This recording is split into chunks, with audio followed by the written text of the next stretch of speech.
Este episodio de Viernes de Ambiente llega gracias a NTL Consultores, especialistas en brindar soluciones integrales en derecho ambiental y políticas públicas.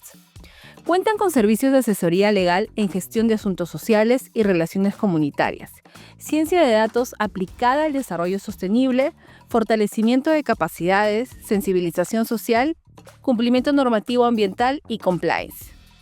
Si deseas más información, puedes escribir directamente al WhatsApp 9888-06555 o escaneando el código QR que ven en la pantalla. Ahora sí, empezamos con el episodio. Muy buenas noches con todos. Hoy estamos en la 10ª sesión de lo que es el programa Tu Podcast Viernes de Ambiente. Y hoy, como todos los viernes, tenemos un invitado especial que nos va a hablar de un tema que quizás muchos no hemos escuchado o no ha sido tocado muchas veces, ya que se trata de los procesos de amparo contra concesiones mineras. ¿Qué desafíos enfrentan realmente las empresas? Para ello vamos a presentar al doctor Rolando García Castillo. Rolando, ¿cómo estás? Muy buenas noches. Hola, doctora, ¿qué tal? ¿Cómo estás? Agradezco mucho la invitación a tu programa y espero poder compartir algunas ideas interesantes para todas las personas que nos escuchan. Gracias, Rolando, por estar hoy día en esta sesión número 10. En realidad es muy grato que desde tu expertise nos puedas dar alcance sobre este tema porque muchas veces no lo escuchamos, no lo tenemos en vitrina y es muy necesario para todos conocer sobre este tipo de procesos, de qué se tratan y pues un poquito más absorber quizás estas 5 preguntas que hemos identificado para que se pueda entender mucho más el tema. Para ello, antes de abordar el tema, voy a pasar a describir tu biografía muy rápidamente. Tú eres socio de EDAN Abogados, eres abogado por la Universidad Científica del Sur, especializado en litigios estratégicos en sectores como minería, hidrocarburos, pesquería y recursos naturales. Cuentas con estudios de especialización tanto en derecho ambiental, derecho pesquero, derecho de energía y minería. Y actualmente estás cursando un máster en derecho penal económico en la Universidad Internacional de Rioja, España. El máster en Derecho Procesal en la Universidad de Salamanca, España, y el máster en Derecho Ambiental en la Universidad de Rovira y Virgili, España. Has trabajado en Ocinermin, en el ámbito de la supervisión y regulación, en el sector de energía y minería, y en el Poder Judicial del Perú, donde has abordado casos en materia de contenciosos administrativos, constitucionales y penales. A nivel internacional, te has desempeñado como consultor en Derecho Pesquero y Ambiental para el Fondo Mundial para la Naturaleza y has aportado tu experiencia jurídica a la gestión sostenible de los recursos naturales. En realidad es muy vasta toda tu biografía profesional hasta el momento porque tú eres bastante joven y creo que eres un referente, ¿no? Para muchos de los que están poco a poco saliendo a la palestra dentro de este ámbito del derecho ambiental como abogados especialistas en temas ambientales. Así que es muy grato tenerte acá, Rolando, verdaderamente, y que nos puedas ayudar con entender mejor este tema, que sé que así va a ser. Así que vamos a empezar con la pregunta número 1. Para ello tenemos que entender quizás qué fundamentos suelen invocarse los procesos de amparo contra concesiones mineras en el Perú. A ver, en principio quisiera hacer una breve introducción. En el Perú lamentablemente ha existido una creciente judicialización de las concesiones mineras, motivadas pues no por una presunta omisión de la consulta previa, y esto en cierta manera ha generado incertidumbre jurídica y también en cierta manera preocupación en el sector minero. En la práctica de litigio, dentro de los derechos fundamentales que se alega en estos procesos de amparo, principalmente encontramos 4. El primero es relacionado al derecho a la vida, a la salud y un ambiente sano y equilibrado. Este es un derecho esencial que se sustenta en una demanda de amparo. También encontramos el derecho al territorio y la identidad cultural de pueblos indígenas, esto en el marco del convenio 169. También encontramos el derecho a la participación ciudadana y también el derecho a la propiedad ancestral de las tierras comunales no tituladas formalmente.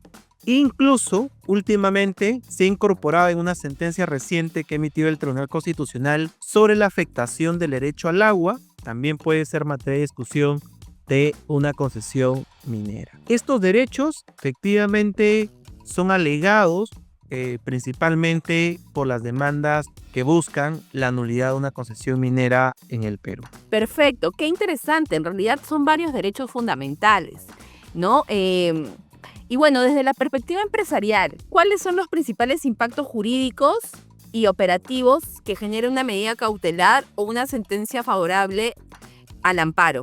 Desde la perspectiva jurídica, encontramos principalmente dos tipos de impacto: los impactos jurídicos y los impactos operativos. En relación a los impactos jurídicos, tenemos de que una medida cautelar innovativa o una sentencia puede generar la suspensión o nulidad de un título habilitante, puede ser una concesión, también genera pérdida de la seguridad jurídica respecto a los inversionistas y también genera una obligación de reparar o compensar a las comunidades afectadas en algunos casos con la finalidad de mantener una reputación corporativa por parte de las empresas. Ahora, en los impactos operativos tenemos pues que como consecuencia de una medida cautelar o una sentencia existe paralización inmediata de la actividad, ya sea si nos encontramos en etapa de exploración, explotación o en construcción. También se interrumpe la cadena de suministro y los contratos vinculados con terceros, como también se generan incrementos de costos legales que tienen que asumir las empresas para poder defenderse en este tipo de procesos y, punto más importante, existe una afectación al cronograma y retorno de las inversiones en los proyectos mineros. Es decir, que los impactos efectivamente se materializan con una demanda, inclusive con una medida cautelar provisionalmente, porque genera un impacto material que las empresas pues no tienen que generar mayores gastos y también un riesgo de la pérdida de la inversión en un proyecto minero. Entonces los impactos sí son bastante considerables, ¿no? A tomar en cuenta por parte de las empresas respecto a estas consideraciones que acabas de indicar. Efectivamente, los impactos son mayormente económicos, que a veces generan una preocupación. Incluso en la actualidad, las empresas mineras formales, ya con las sentencias que se han venido emitiendo por parte del Poder Judicial, que en la práctica existe pues una contradicción de lo que se ha pronunciado el Tribunal Constitucional y lo que se pronuncian diversas cortes del Poder Judicial, genera pues un escenario de incertidumbre y riesgo en el desarrollo de proyectos mineros. Claro. ¿Y crees que esta dispersión de criterios se deba a la falta quizás de conocimiento, capacitación sobre la temática que involucra estos temas de derechos fundamentales con los impactos ambientales, los derechos humanos, ciertamente, ¿no? Y todos los impactos que se puedan dar a los diversos componentes y recursos? Efectivamente, considero que sí, porque muchas veces no se entiende cuál es la diferencia entre una concesión minera, un yacimiento minero, como también una servidumbre minero. Que estos tres elementos son cruciales porque algunos criterios del Poder Judicial ha establecido de que el simple hecho de tener una concesión ya existe un riesgo de una afectación a las comunidades nativas, y eso es completamente falso, porque incluso, según lo que le ha establecido el Tribunal Constitucional, una concesión minera es un derecho expectaticio, que muchas veces, si es que tú en realidad no puedes realizar posteriormente la consulta previa, no puedes negociar para obtener una servidumbre minera, tú nunca vas a poder desarrollar un proyecto minero. Es más, recientemente, un caso bastante polémico que emitió el primer juzgado civil de Iquitos sobre concesión minera Raíces Gaddafi, donde se anuló una concesión por supuestamente afectar la consulta previa, cuando ni siquiera se había realizado actividad de exploración o de explotación. Entonces, estos criterios definitivamente marcan una pauta. Incluso algunas cortes, por ejemplo de Junín, donde han señalado pues no de que tener una concesión da a entender que en el futuro vas a realizar explotación, y como en el futuro vas a desarrollar explotación, puede haber una afectación directa.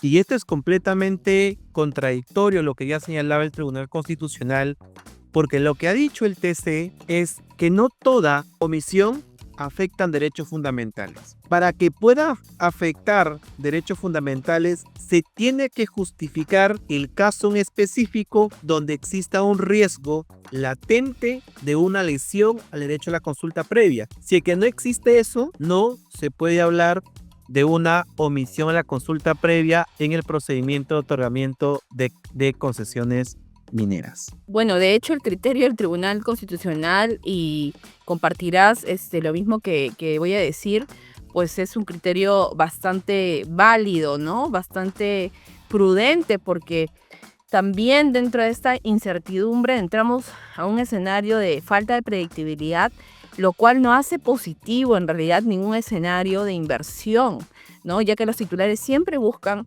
mayor predictibilidad y menor dispersión y criterios diferenciados. Exacto. Y lo que tú señalas, concuerdo plenamente, porque el Tribunal Constitucional, incluso en muchos casos, ha declarado infundadas demandas de amparo que se han iniciado, porque lo que ha dicho es, oye, no podemos estar hablando de una presunción general de invalidez de títulos habilitantes por una mera omisión de la consulta previa. Para que exista que en un proceso se declare fundada una demanda, debe haber una situación excepcional, una afectación directa, precisa, clara, evidente de esta afectación del riesgo que puede traer en el futuro que se ejecute una concesión minera. Pero la tesis la tenemos contraria cuando hablamos de decisiones del Poder Judicial, que se entendería en el marco de lo que establece el Código Procesal Constitucional, donde establece que los criterios que establece el Tribunal Constitucional son de obligatorio cumplimiento y de carácter interpretativo para las resoluciones que emitan los jueces del Poder Judicial. Pero lamentablemente esta decisión no se aplica porque muchas veces ocurre por un tema de activismo judicial que emiten estas decisiones, esperan que el caso pueda llegar al Tribunal Constitucional y el Tribunal Constitucional del cierre definitivo. Esta es una situación que lamentablemente no se debe pensar bajo esa figura, sino que un juez efectivamente capacitado, y este es un tema también que se debe mejorar en el sistema de justicia, es que los jueces tengan una capacitación adecuada sobre estas áreas técnicas que requieren un análisis mayor de expertos para que ellos puedan emitir pronunciamientos de acuerdo a derecho.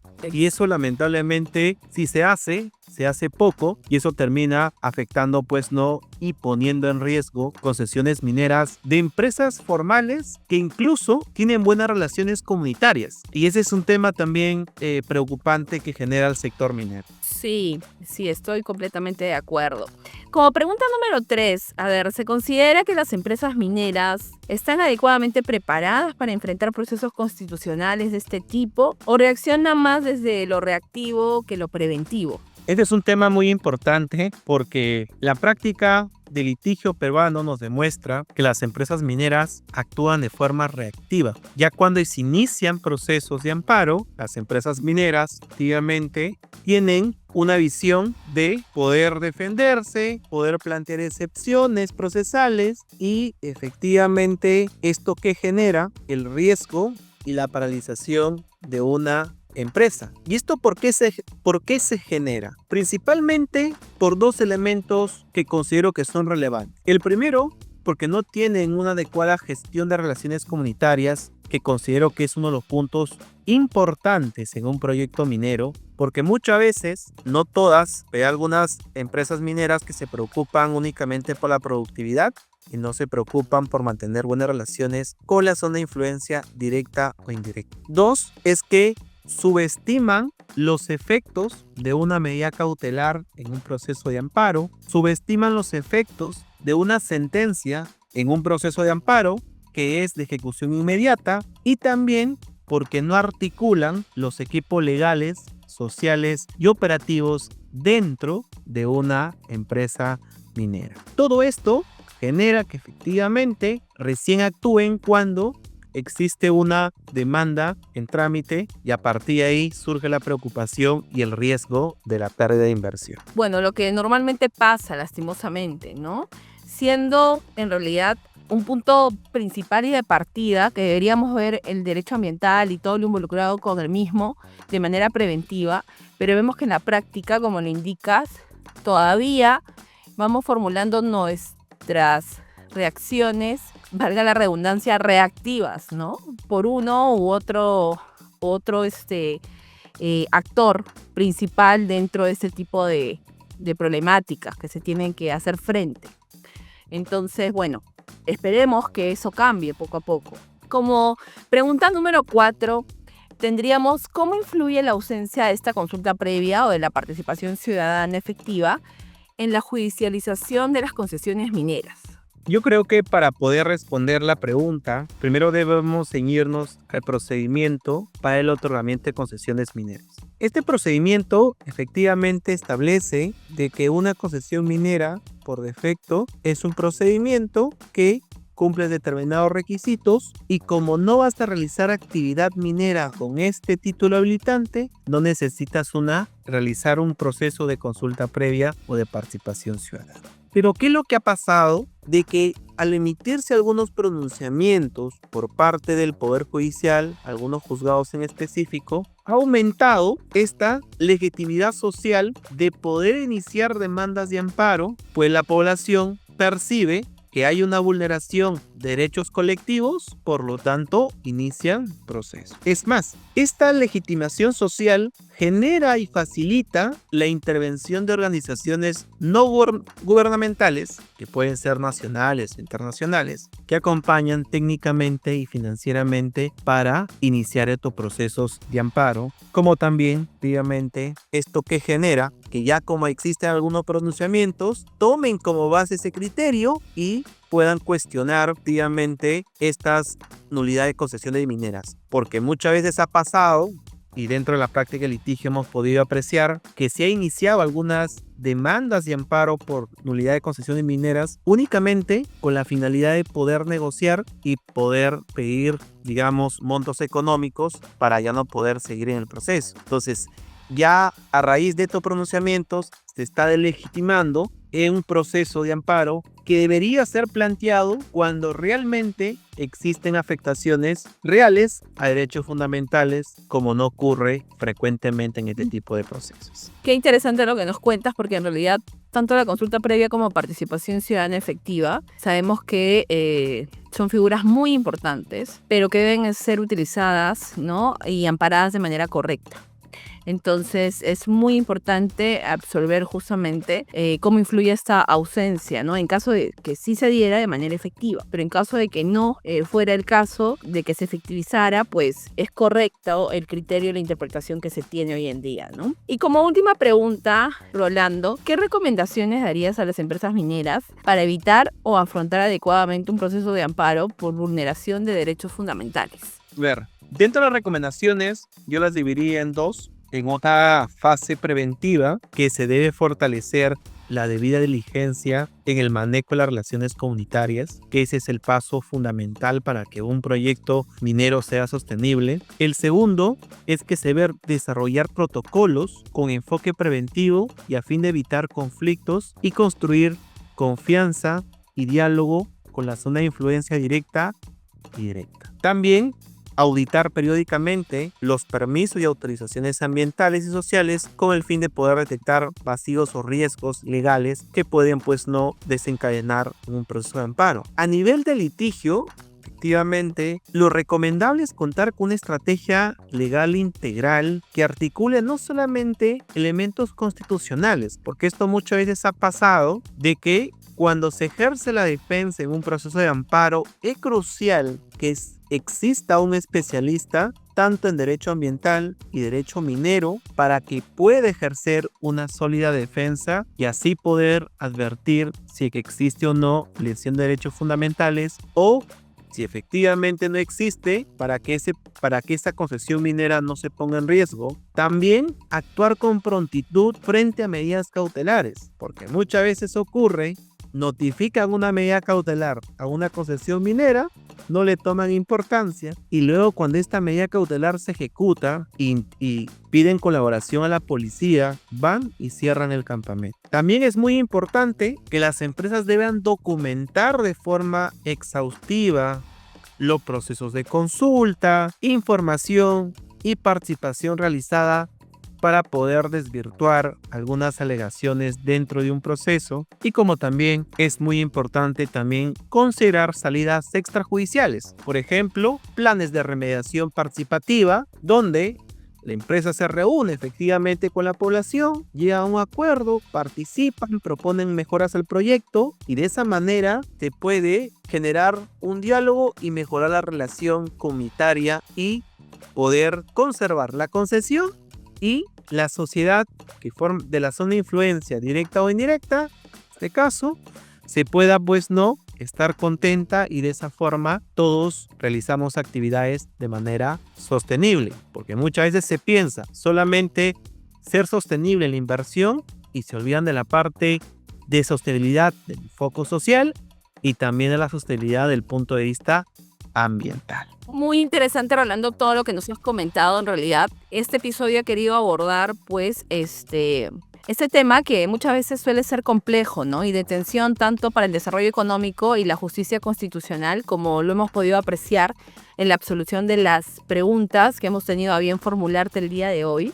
Así que te agradezco mucho tu participación y en realidad te doy pase para tus últimas palabras para poder despedir este episodio, que creo que ha sido muy beneficioso para todos los que nos han escuchado, para adentrarnos un poco más a este tema y poder tener un criterio un poco más informado, ¿no? sobre todo lo que involucra. Entonces, Rolando, te escuchamos. En conclusión, podríamos considerar que una concesión minera por defecto no genera de manera automática el desarrollo de una extracción del mineral.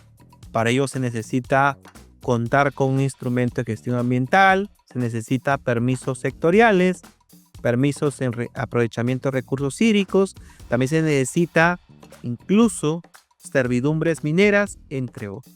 ¿Esto qué conlleva? De que la nulidad de concesiones mineras por omisión representa un riesgo jurídico sistemático siempre en cuando que se generalice de que el otorgamiento de una concesión sin observar criterios técnicos, normativos y jurisprudenciales como son criterios del TC puede afectar un grave riesgo a la inversión y también a los proyectos mineros formales.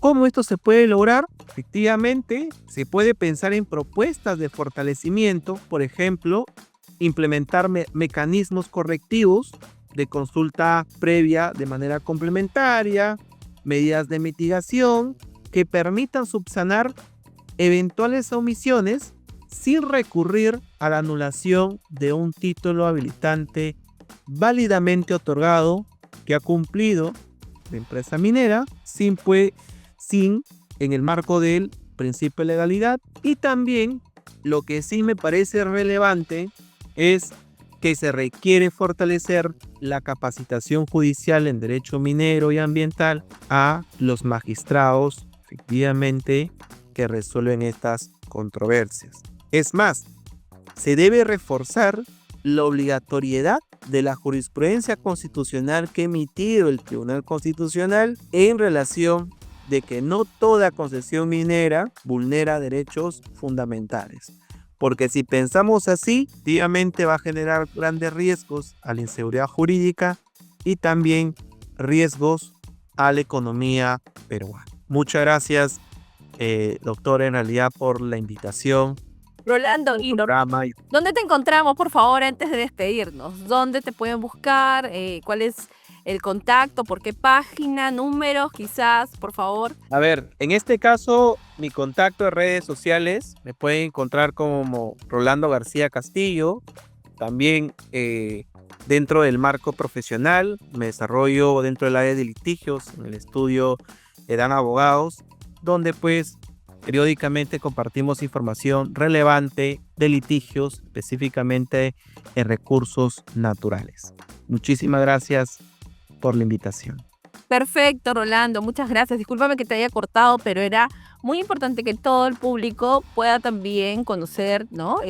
Dónde encontrarte. Y bueno, si necesitan algún servicio, ya saben que Rolando está por sus redes, Estañan Abogados también, y estará muy gustoso de atender a todos y absolver sus dudas. Eso ha sido todo por la sesión del día de hoy, por la 10ª sesión. Gracias nuevamente, Rolando, por tu tiempo y muchas gracias a todos por escucharnos en estos viernes con propósito y acción. Nos vemos hasta la otra semana. Gracias, chao. Y ya sabes que si te gustó este episodio, entonces suscríbete al canal y activa la campanita para no perderte ninguno. También puedes encontrarnos en Spotify como Viernes de Ambiente. Todos los viernes tenemos nuevas conversaciones con especialistas en derecho ambiental, conflictos sociales, gestión del territorio, entre otros temas que darán que hablar. Aquí hablamos claro, sin filtros y sin medias verdades. Únete y sé parte del debate.